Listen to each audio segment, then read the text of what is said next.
The grand chamber of the Galactic Council floated in the darkness of space, a massive station that had witnessed 10,000 years of peace. Inside, representatives from 47 alien species gathered in their designated pods, their forms, ranging from crystalline structures to flowing energy beings, to creatures that breathed methane instead of oxygen. Today, they faced what they considered a minor problem: humanity. Ambassador Sarah Chen stood alone on the speaking platform, a small figure compared to the towering aliens around her. She wore a simple blue suit, her black hair tied back, her face calm despite the hostile atmosphere. Above her, holographic displays showed the disputed star system where a human colony ship had refused to leave. The Zarakan representative spoke first. His voice resonated through the chamber like wind chimes made of glass. His body was a collection of crystalline structures that pulsed with inner light, beautiful and ancient. His species had existed for 400,000 years, had built civilizations when Earth was still covered in primitive oceans. The system belongs to the Zarakan by ancestral right, he declared. We claimed it 60,000 years before humanity even discovered fire. These newcomers must leave immediately. Sarah listened quietly. Humanity had been part of the galactic community for only 15 years. 15 years since humans had stumbled into faster-than-light travel, had burst into the cosmic neighborhood like children running into a room full of adults. The other species had watched with amusement and concern. Humans were young, violent, chaotic. Their planet's history was soaked in blood. They had nearly destroyed themselves a dozen times with nuclear weapons, pollution, and disease. The colony ship arrived first, Sarah said simply. We followed all protocols. We scanned for existing settlements. We found none. We established our claim legally. A ripple of dismissive sounds echoed through the chamber. The Drakkar representative, an 8-foot-tall being covered in armored scales, leaned forward. His species had conquered half a galaxy 10,000 years ago, then chosen peace. They knew war. They knew strength. Legal, the Drakkar rumbled. You have been in space for 15 years. 15. Some species here have maintained peace for longer than your entire evolutionary history. You speak of legal claims as if you understand galactic law. Sarah's jaw tightened, but she kept her voice level. We understand enough. The star system was unclaimed. We claimed it. 4,000 human colonists are building homes there right now. We will not abandon them. The council chamber fell silent. Then laughter began. It started with the smaller species and spread like ripples in a pond. To them, humanity's defiance was absurd. Humans were primitives who had gotten lucky with technology. Their ships were crude. Their weapons were basic. Their understanding of the galaxy was infantile. The council's eldest member, a being of pure energy named Eldest Shatar, spoke with a voice that seemed to come from everywhere at once. Ambassador Chen, we have reviewed your species' history. We see the wars. We see the violence. We see a species that has spent its entire existence fighting itself. You survived your own brutality by mere chance. Do you truly wish to challenge species that have perfected civilization while your ancestors were still in trees? Sarah felt the weight of their judgment. She had read the reports too. Every species in this chamber had evolved on gentle worlds. Their home planets had abundant resources, stable climates, and few predators. They had developed slowly, peacefully, building societies based on cooperation, because cooperation was easy when survival was guaranteed. Earth was different. Earth was a nightmare planet by galactic standards.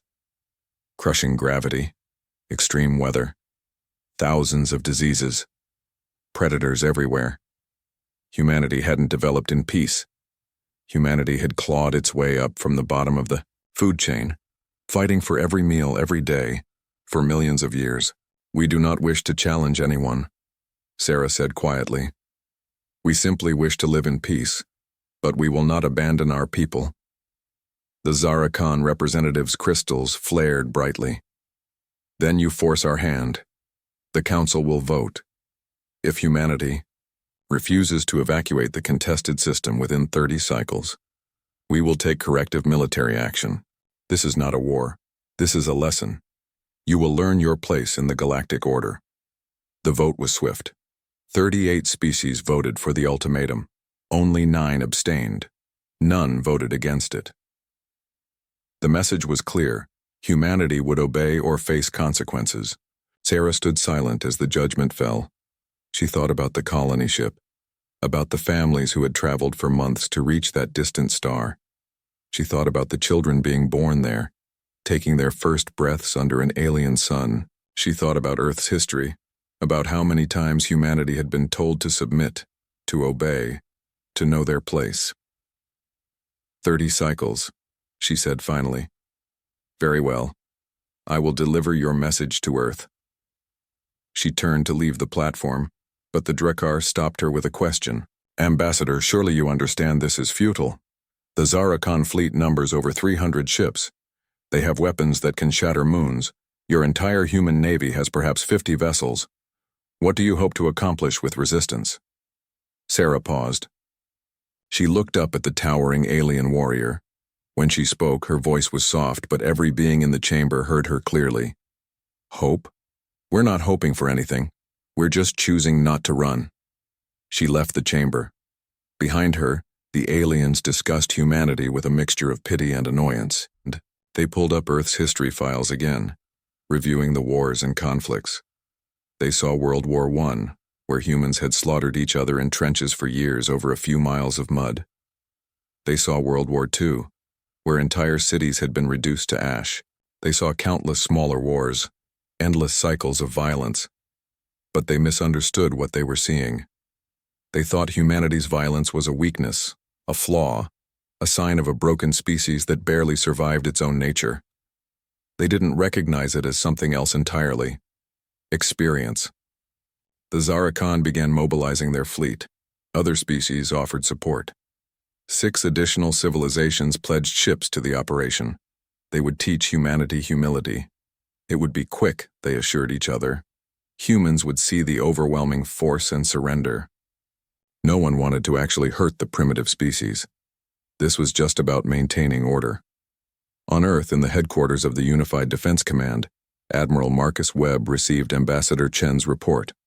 He was a gray-haired man with tired eyes, a veteran of Earth's last major war. He listened to the Council's ultimatum in silence. His staff waited for orders, expecting outrage or defiance. Instead, Webb simply nodded. Evacuate New Sarajevo colony. Full evacuation within 20 cycles. I want every civilian out of that system. Sir? His second-in-command asked. We're surrendering? No, Webb said quietly. We're clearing the battlefield. He opened a communication channel that reached every human military installation across a dozen star systems. His message was, brief, just 3 words that would echo across the galaxy. You have chosen. Then humanity went silent.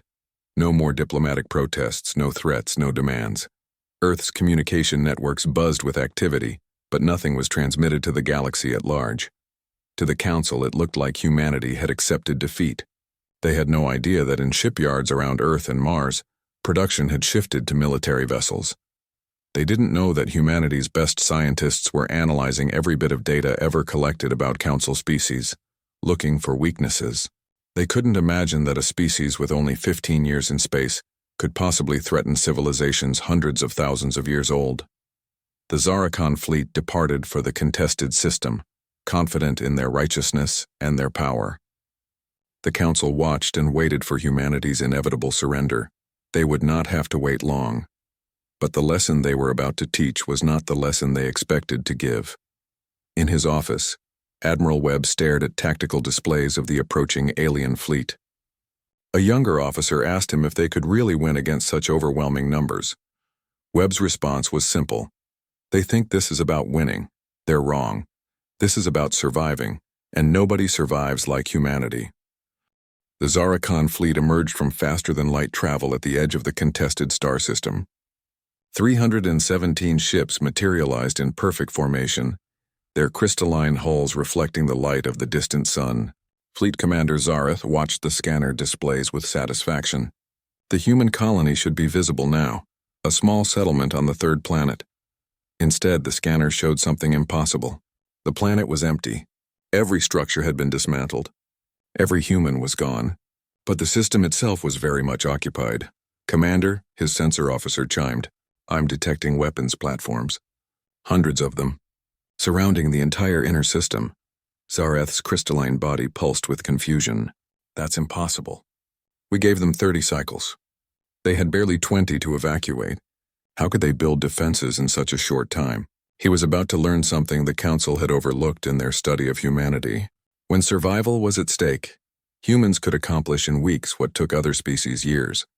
Earth's entire industrial capacity had been turned toward one purpose: making this system a killing ground. The weapons platforms activated.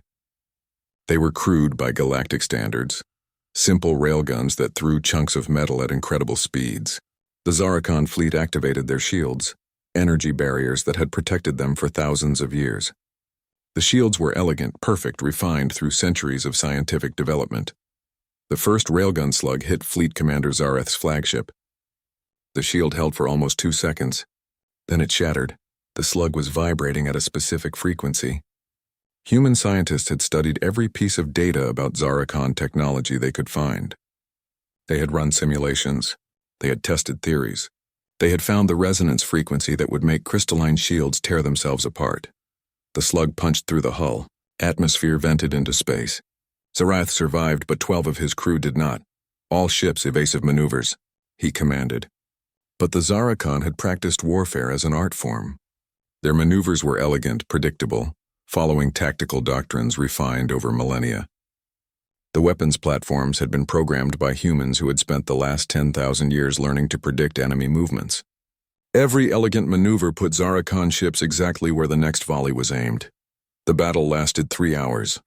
The Zarikon destroyed 40% of the weapons platforms, but lost 89 ships doing it. Their elegant energy weapons were met with chaff that scattered the beams, with reflective armor that bounced them away, with electronic warfare that made their targeting systems see ghosts. But the real horror came when they reached the inner system. They thought they were winning. They thought they were pushing through human defenses. Commander Zareth should have wondered why it felt so easy. Then the star erupted. A massive solar flare burst from the surface, triggered by devices humanity had positioned over 20 days of work. The electromagnetic pulse washed over the Zarikon fleet. Their shields already damaged, overloaded. Their systems went dark. Their ships went dead in space, floating helplessly. That's when the human fleet arrived. They came from behind moons and asteroids where they had been hiding. 50 human vessels, each one broadcasting false sensor signatures to appear like simple cargo ships. The Zarikon had detected them days ago and dismissed them as civilian traffic fleeing the system. Captain Maria Rodriguez commanded the human flagship, a destroyer named Indomitable. She had fought in Earth's last war, had seen friends die in battles over resources and ideology. She knew something the Zarikon didn't. There were no rules in survival. "All ships," she transmitted. "Target their command vessels first. Aim for the disabled ships. No mercy." The human fleet tore into the helpless Zarikon vessels. Missiles streaked through the void. Railguns fired again and again. The Zarikon ships that still had power tried to fight back, but human vessels moved erratically, unpredictably. There was no formation, no honor, no warning. One Zarikon officer, watching his fleet die around him, managed to send a transmission back to Council space. His voice was shaking with something the Zarikon rarely felt: fear. They don't fight like civilized beings. They hide, they deceive. They turned a star into a weapon. What kind of species thinks to weaponize a star? The kind of species that had been weaponizing everything around them for their entire existence. Humans had turned rocks into spears, plants into poison, atoms into bombs. A star was just another tool. By the time the battle ended, only 47 Zarikon ships escaped. 270 vessels were destroyed or captured.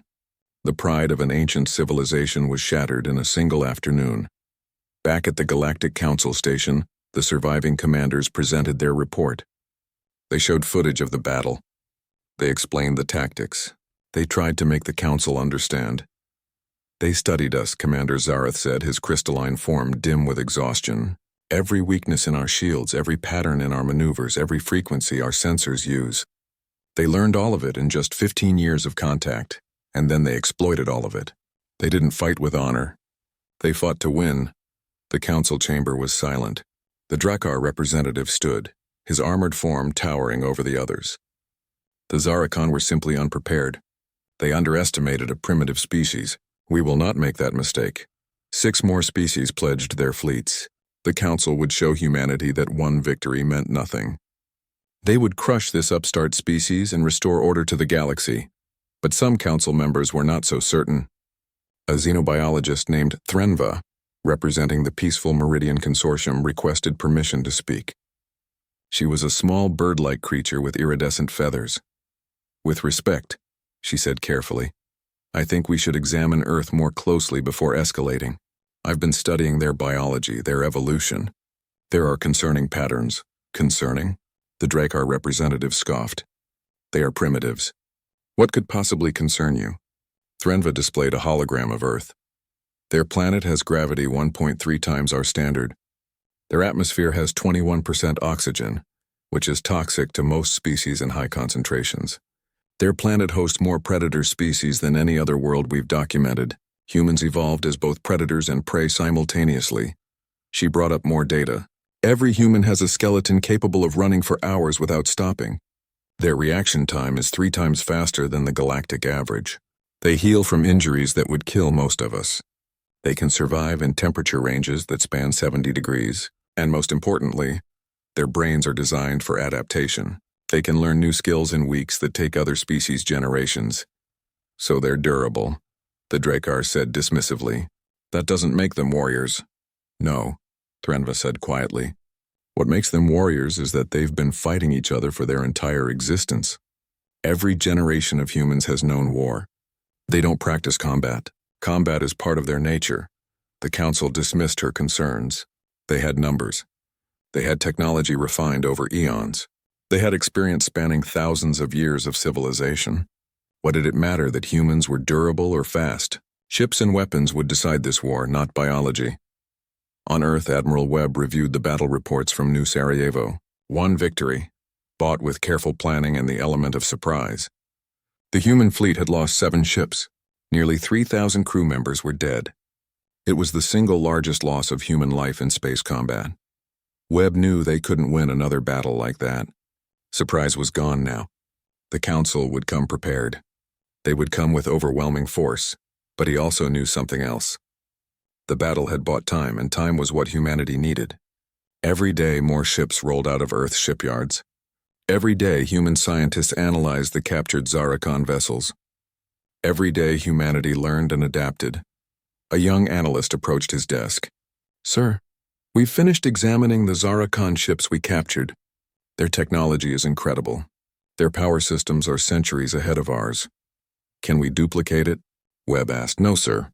It would take us decades to understand the principles." Webb nodded. "Then we don't duplicate it. We find ways to break it. That's what humans do. We don't need to be as advanced as them. We just need to survive longer than they expect us to." Across human space, the message of victory at New Sarajevo spread. Humanity had faced an ancient alien civilization and won. But those who understood war knew the truth. They had won 1 battle against 1 fleet. The council had hundreds of fleets, thousands of ships, resources spanning dozens of star systems. This wasn't a war humanity could win through conventional means. They would need to fight differently. Fight smarter, fight dirtier. Admiral Webb issued new orders to all human military forces. 3 words that would define humanity's strategy for the war to come. No fair fights. If the council wanted a war, humanity would give them one. But it would be fought on human terms, with human tactics, using human cunning. The galaxy was about to learn that there was a difference between practicing war and being forged by it. And humanity had been forged in fire since the beginning. The war expanded like a cancer across known space. Within 3 months, 6 council species had committed their fleets against humanity. Within 6 months, the number had grown to 12.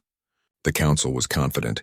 They had numbers, they had experience, they had technology refined over thousands of years. Surely they believed the primitive humans would collapse under such overwhelming force.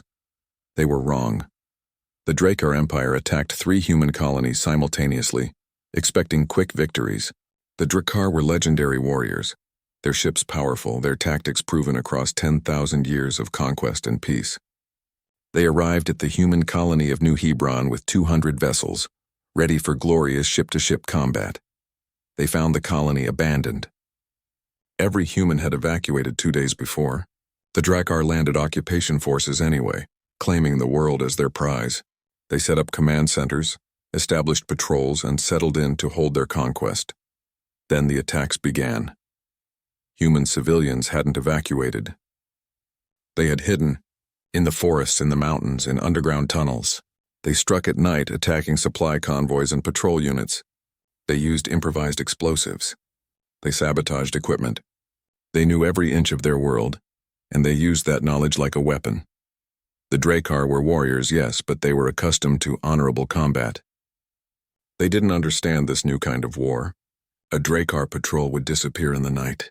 The next morning, other patrols would find their bodies arranged to spell messages in the human alphabet.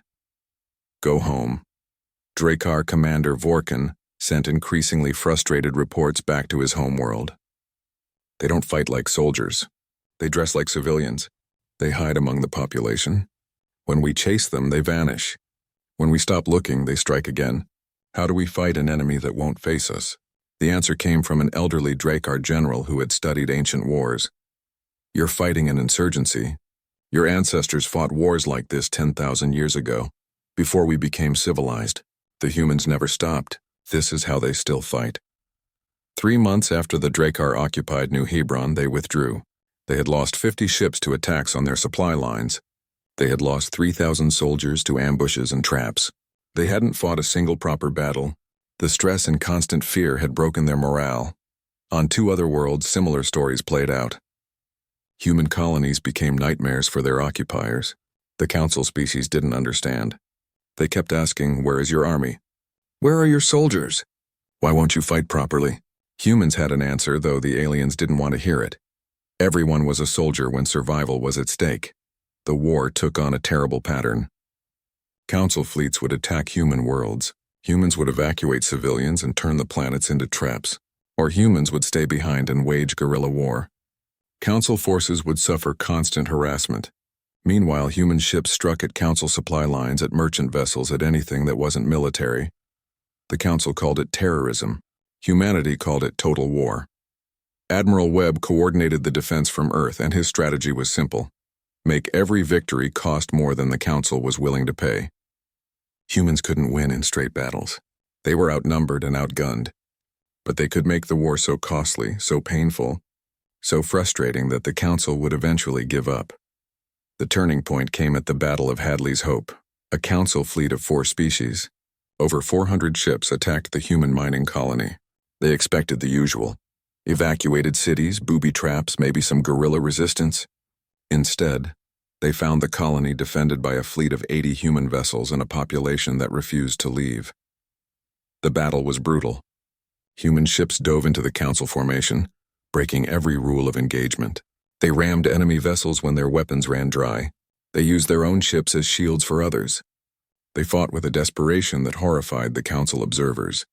One human destroyer, the Thermopylae, was crippled early in the battle. Its captain, Commander David Kim, could have abandoned ship. Instead, he ordered all remaining crew to evacuate, then set his ship on a collision course with a Council carrier. The carrier's shield stopped the impact, but the explosion from the destroyer's reactor overloaded them.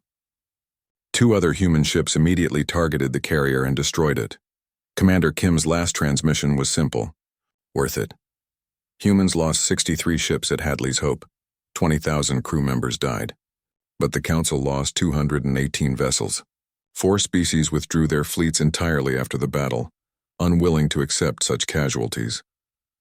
After Hadley's Hope, something changed in how the galaxy viewed humanity. The aliens had thought humans were primitives playing at war. Now they realized humans weren't playing. War was what humans knew best. Dr. Threnva, the Meridian xenobiologist, published a new report. This one went viral across Council space. It was titled, "Understanding Earth, a Death World Analysis." The report was devastating. Threnva explained that Earth had more ways to kill its inhabitants than most species could imagine. Predators, diseases, weather, natural disasters. Humans had evolved in an environment that was actively hostile to life. Most species, she wrote, evolved on gentle worlds where cooperation was rewarded and violence was rare. Humans evolved on a world where everything was trying to kill them. They learned to persist. They learned to endure. They learned to turn everything around them into tools for survival, including violence itself. She included footage from human history, ancient battles where humans fought with swords and spears, killing each other by the thousands. Modern wars where humans used machines to kill millions. The footage was horrifying to species that had known peace for thousands of years. But the most disturbing part was the biological data. Threnva explained that humans could run for hours, could go days without sleep, could survive injuries that would kill most aliens. Their bodies were designed for endurance, for pushing through pain, for refusing to stop. They call it persistence hunting, why she wrote. Ancient humans would chase prey until the prey collapsed from exhaustion. They didn't need to be faster. They just needed to never stop. This is who they are. This is what we're fighting. A species that will chase you until you fall. The report concluded with a warning. We cannot win a war of attrition against humanity. They are built for it. We are not. The council leadership dismissed the report publicly. Privately, they began to worry. Footage from the war started spreading through galactic networks. One video in particular became infamous. It showed a captured Drakkar military outpost. A single human marine, Sergeant James Kowalski, was surrounded by 5 Drakkar warriors in powered armor. Each Drakkar was twice his size and armed with plasma weapons. The footage showed the entire fight. 7 minutes of brutal combat. Kowalski had been shot 3 times. His arm was broken. His ribs were cracked. He should have died in the first 30 seconds. Instead, he fought like something insane. He used his rifle until it was empty, then used it as a club. He used pieces of debris as weapons. He used the environment using corners and obstacles to prevent all 5 from attacking at once. He killed 3 Drakkar before they finally brought him down. Even then, wounded and dying, he kept fighting for another 4 minutes. The Drakkar had to shoot him 17 more times before he finally stopped moving. The footage shocked the galaxy. Drakkar warriors were legendary fighters. How had one human, alone and wounded, killed 3 of them? A Drakkar officer who survived the encounter was interviewed. His voice shook as he spoke. It wouldn't stop. We shot it and it kept coming. We broke its bones and it kept fighting. We thought we were fighting a soldier. We were wrong. We were fighting something that couldn't comprehend surrender. It terrified me more than any battle I've seen in 50 years of service. The video spread everywhere. It became a recruiting tool for humanity and a horror story for the council. Young humans signed up for military service in record numbers, inspired by Kowalski's last stand. Young aliens questioned whether this war was worth fighting. Admiral Webb understood what was happening. Humanity was losing the military war. They couldn't match the council's numbers or technology. But they were winning the psychological war. Every battle that cost the council more than they expected made them more cautious. Every story of human determination made them more afraid. Webb issued a message to all human forces. Make them pay for every inch. Make them remember every battle. Make them understand that defeating us isn't worth the cost. Then he broadcast a message to the entire galaxy. It was brief and it was honest. You called us primitive, Webb said, his tired face displayed on screens across 100 worlds. You were right. We are primitive. We come from a world that tried to kill us every day for millions of years. We didn't get to develop in peace like you did. We fought for every meal, every shelter, every day of survival. You've had one war every 1,000 years. We've had wars every generation. You practice combat, we live it. You study tactics. We breathe them. You wonder what we really are. Webb paused and his next words would be quoted for decades. We're survivors. We're the species that refused to go extinct when the planet turned against us. We're the species that thrived in hell. And now you've given us starships and taught us you can be hurt. The war entered its 2nd year, and with it came a darkness that neither side had anticipated.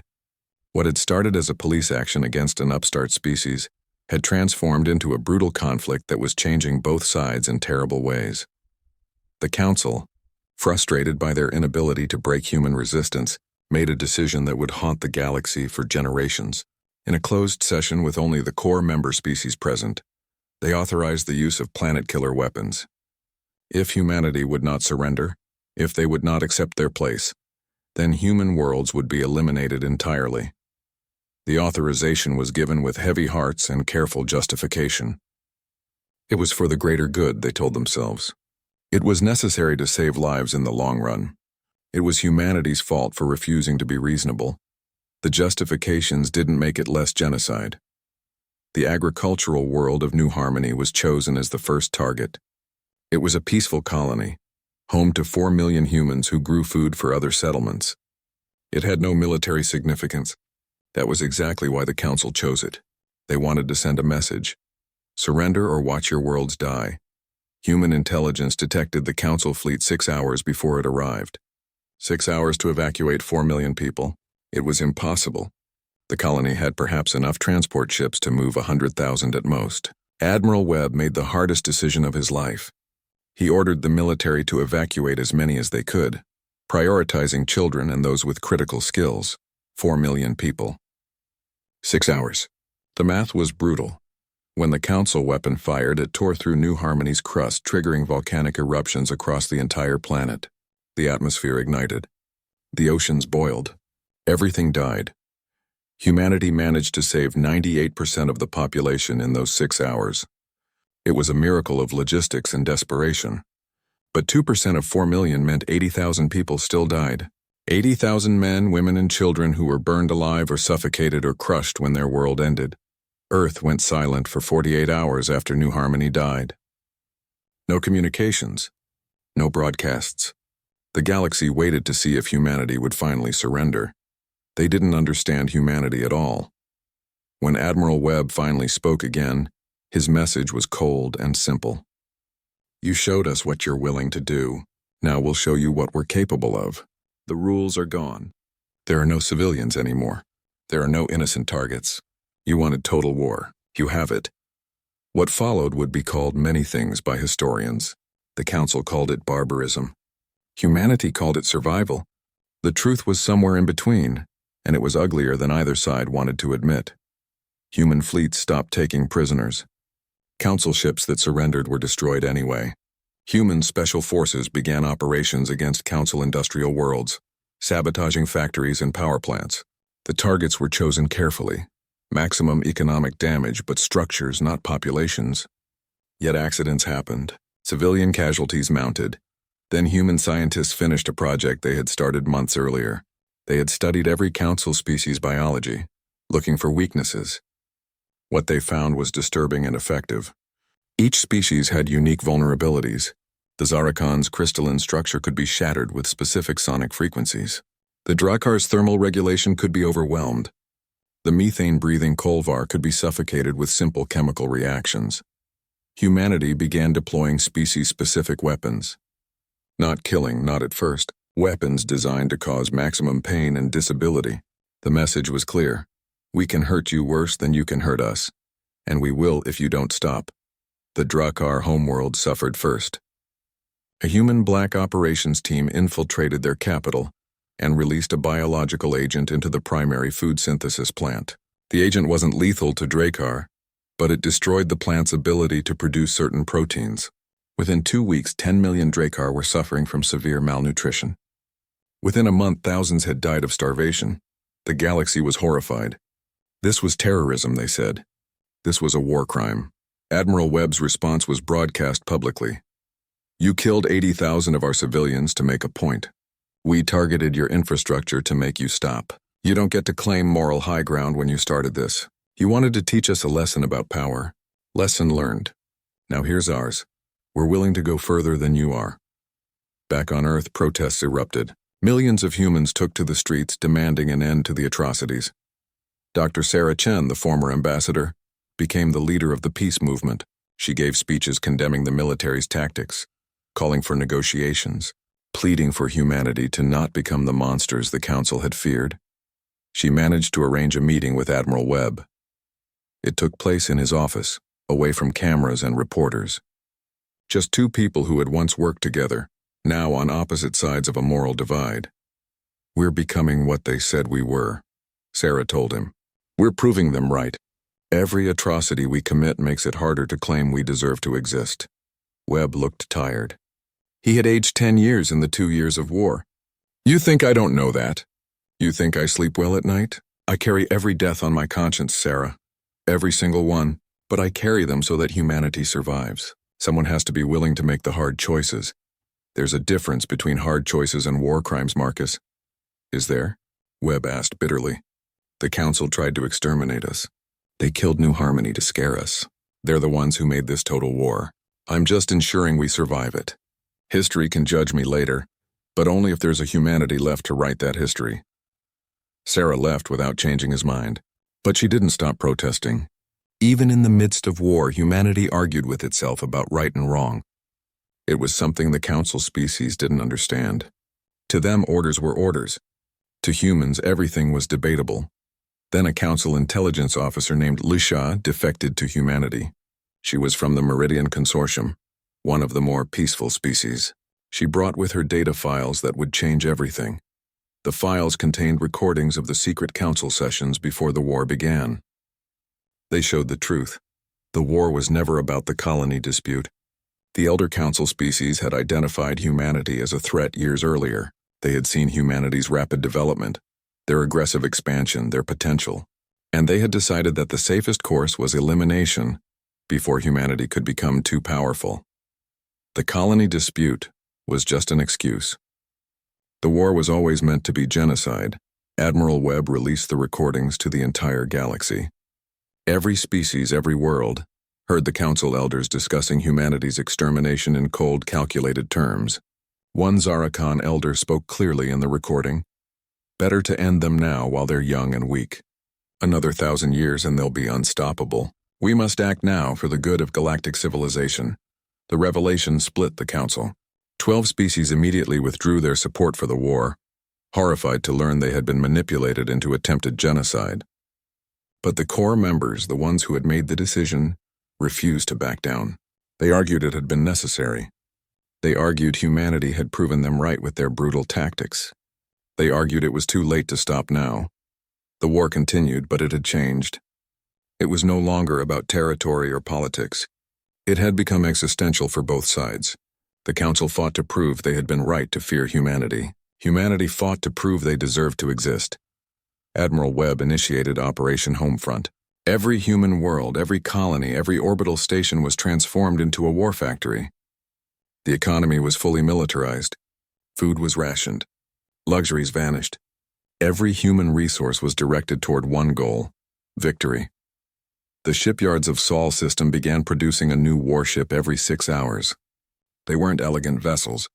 They weren't refined. They were functional, deadly, and built in massive numbers. Human industrial capacity, the same capacity that had nearly destroyed Earth through pollution and overproduction, now became humanity's greatest weapon. Within 6 months, the human fleet had grown from a few hundred ships to over 2,000. Within a year, it was 5,000. The Council had technology, but humanity had production. And in a war of attrition, production mattered. But the cost was terrible. Human children grew up knowing only war. Human art became dark and violent. Human culture shifted toward militarism. The very thing the Council had feared, humanity becoming a warrior species, was happening because of the war the Council had started. Sarah Chen watched this transformation with growing horror. She organized more protests, wrote more articles, gave more speeches, but the majority of humanity supported the war effort. They had seen New Harmony burn. They had heard the recordings of the Council planning their extermination. They were afraid, and fear made them willing to accept almost anything. Late one night, Sarah received a message from Admiral Webb. Just text, no video. You were right. We're becoming monsters. But if we don't become monsters, we become extinct. I wish there was another way. I really do. But I can't find it. If you can, I'm listening, Sarah tried.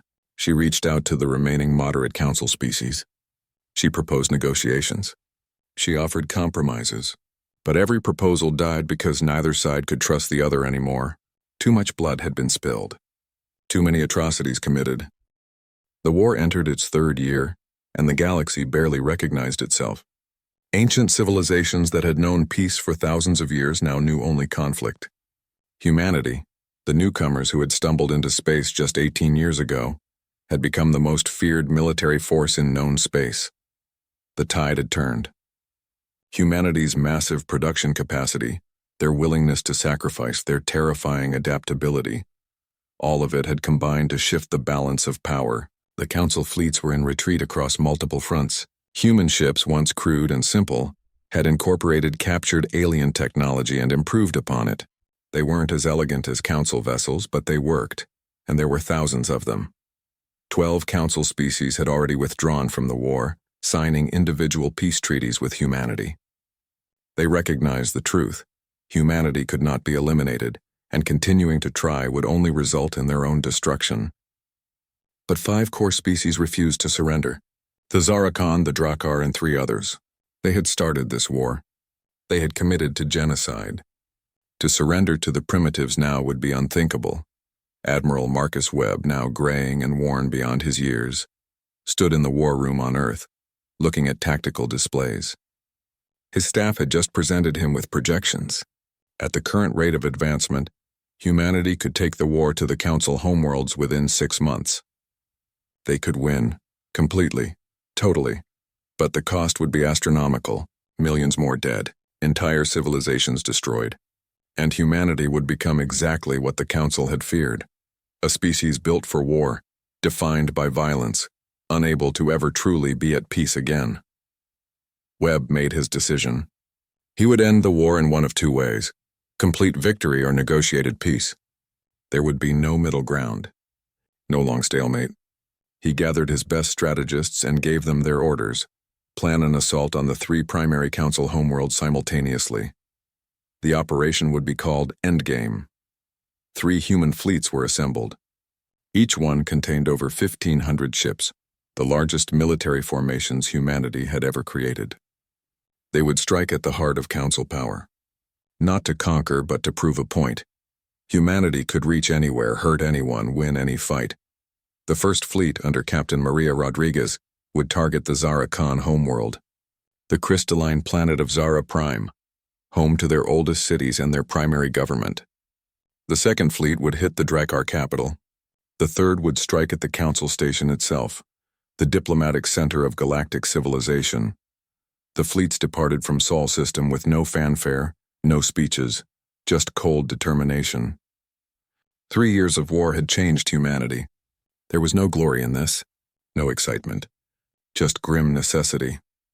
The battle for Zara Prime lasted 3 weeks. It was the longest sustained combat of the war. The Zarakon threw everything they had at the human fleet. Every weapon, every tactic, every desperate strategy they could devise. They fought with the fury of a species facing extinction. Human casualties were horrific. 200 ships destroyed. 3 million crew members dead. But humanity had learned the terrible mathematics of war. They could accept those losses if it meant victory. The Zarakon couldn't. On day 21, the last Zarakon defense platform fell silent. The shields protecting Zara Prime collapsed. The planet lay defenseless below the human fleet. Admiral Webb, commanding from his flagship in orbit, stared at the beautiful crystalline world below. He had planet-killer weapons armed and ready. One word from him would end the Zarakon species forever, just like they had ended New Harmony, just like they had tried to end humanity. His finger hovered over the authorization button. 3 years of war. 400 million human dead. 15 worlds destroyed. All because the Zarakon and their allies had decided humanity was too dangerous to be allowed to exist. His communication officer spoke quietly. "Sir, all weapons ready." "Awaiting your command." Webb closed his eyes. He thought about New Harmony. He thought about Sergeant Kowalski fighting to his last breath. He thought about every human who had died believing they were protecting humanity's future.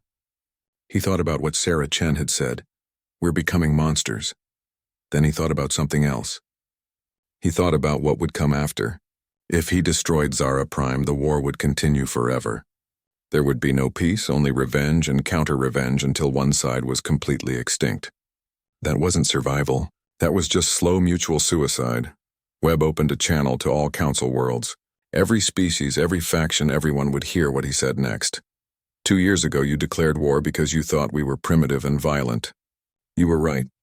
We are primitive. Our ancestors killed each other over scraps of food and pieces of land. We spent 10,000 years perfecting the art of war. We're very, very good at it. He paused, looking at the planet below. We've spent 3 years proving that to you. We've shown you we can fight. We've shown you we can win. We've shown you we can hurt you just as badly as you hurt us. But here's the thing you never understood about humanity. We didn't survive for 10,000 years just by being good at killing. We survived by learning when to stop. Webb deactivated the planet killer weapons. We could end the Zarakhan right now. We've earned that right by your own rules of warfare. But we won't. Because we're not trying to prove we're better at destruction. We're trying to prove we deserve to exist. And species that kill everyone who opposes them don't survive forever. They run out of enemies and turn on themselves. We learned that lesson the hard way, thousands of years ago on Earth. He transmitted his terms to the remaining council species. They were harsh but not impossible. Full recognition of human sovereignty, more reparations for destroyed worlds, the dissolution of the old council and the formation of a new federation with equal representation for all species, a mutual defense pact with humans as guarantors of galactic peace, and most importantly, a permanent ban on planet-killer weapons and genocidal warfare. The alternative was clear. Humanity would continue the war until there was nothing left to fight over. The Zarakhan government, watching their homeworld sit defenseless under human guns, accepted the terms. The Drakkar, seeing their capital surrounded by the second human fleet, accepted. One by one, the remaining council species agreed. The war ended not with humanity's extinction, but with humanity at the center of a new galactic order. The age of the ancient civilizations of species that had ruled through age and tradition was over. The age of humanity had begun, but the price of peace was staggering. 10 years after the war ended, Dr. Sarah Chen stood at the Memorial of Lost Worlds. It was a massive structure built on a neutral world, containing monuments to every planet destroyed in the war. Human worlds and council worlds all remembered together. She had been asked to speak at the dedication ceremony. "We proved we could fight," she said to the assembled crowd of humans and aliens. "We proved we could win. But the real question is, what did we become in the process? Look at these names. 400 million humans dead, billions of council citizens dead, 15 worlds destroyed. For what? Because we were too proud to compromise? Because they were too afraid to accept us?" She looked at the crowd, seeing the mix of species. Human children playing with young Drakkar, Zarakhan merchants trading with human business people. A decade of peace had begun to heal the wounds, but the scars remained. The galaxy feared we were monsters. Were they wrong? Look at what we did. Look at what we all did. The atrocities on both sides. The war crimes. The casual cruelty. We proved we could match them in violence, but now we have to prove something harder, that we can build better than we can destroy. Admiral Webb, now retired and aging, sat in the audience. After the speech, a journalist approached him. "Admiral, do you think the war was justified? Do you think humanity was right?" Webb was silent for a long moment. "Justified? We survived. The council tried to exterminate us and we survived. Whether we were right or wrong is for history to judge. I just made sure humanity would live long enough to have that debate. Do you regret your decisions?" "Every single day," Webb said quietly. "Every life lost on both sides I carry with me. But I'd make the same choices again if I had to, because the alternative was extinction, and I wasn't willing to accept that." Across the galaxy, humanity's relationship with the other species remained complicated. Some aliens admired humans, saw them as saviors who had broken the tyranny of the old council. Others feared them, saw them as brutal warriors who had upset the natural order. Most fell somewhere in between. Human culture had changed too. The generation that grew up during the war was harder, more militaristic, less optimistic than their parents. They had seen the darkness that humanity was capable of, but they had also seen the strength, the determination, the refusal to give up that was the best of humanity. Earth's military remained the strongest in the galaxy. The shipyards never stopped producing. Humanity had learned the lesson of the war. Peace was only possible when you were strong enough that no one dared attack you. It was a sad lesson, but it was true. 10 years after the war, a human museum opened an exhibit called The Contact War. It showed the entire conflict, the good and the bad, the heroism and the atrocities. Alien students came on school trips, trying to understand the species they now shared the galaxy with.